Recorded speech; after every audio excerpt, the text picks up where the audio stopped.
Bonjour à tous, ici Julien Petit. Fan de voitures, bienvenue sur ma chaîne.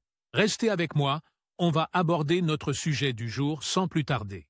Par Marco Carbajal Updated, 18 juin 2024, 9h43 EDT Published.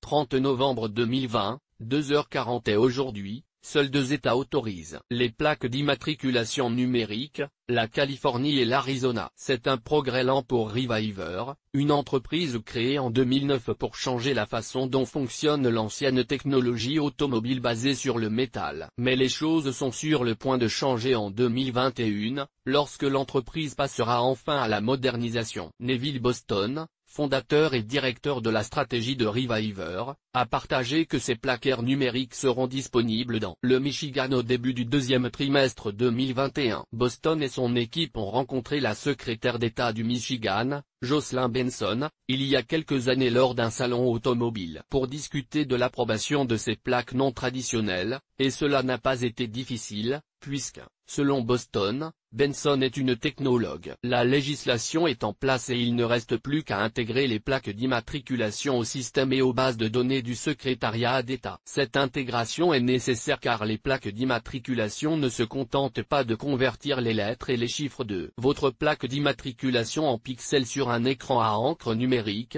à l'instar d'un Kindle en noir et blanc. En convertissant la plaque d'immatriculation en écran, Plate permet aux gens d'afficher leur propre message approuvé. La plaque peut également avertir les gens que la voiture sur laquelle elle se trouve a été volée, ou afficher une alerte orange ou argent, si l'État souhaite cette fonctionnalité, a expliqué M. Boston. Les utilisateurs d'Plate peuvent également payer leurs frais d'immatriculation par l'intermédiaire de Reviver, ce qui permet de dématérialiser les renouvellements annuels. Vous êtes propriétaire de la plaque, mais le message et le numéro de la plaque appartiennent à l'État, a déclaré M. Boston.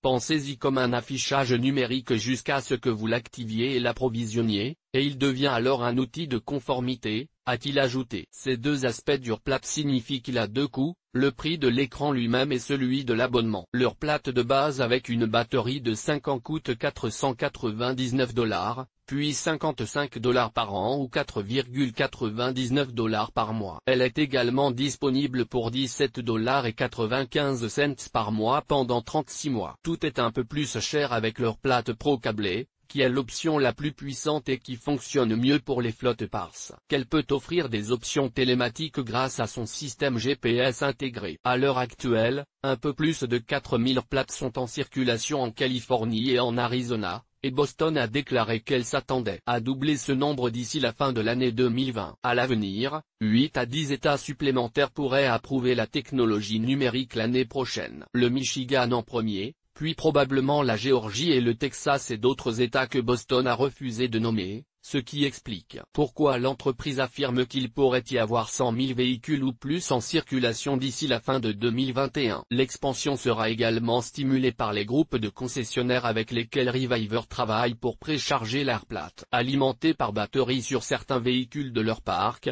ainsi que par les collèges et les universités qui s'associeront pour vendre des versions numériques des plaques d'immatriculation populaires. Vous pourriez être intéressé par pourquoi Land Rover cherche à empêcher Volkswagen, Audi et Porsche de vendre des SUV tout-terrain aux États-Unis. Voici le nouveau Bugatti Baby 2, un mini-kart qui défie tous ceux qui pensent qu'il n'en vaut pas la peine.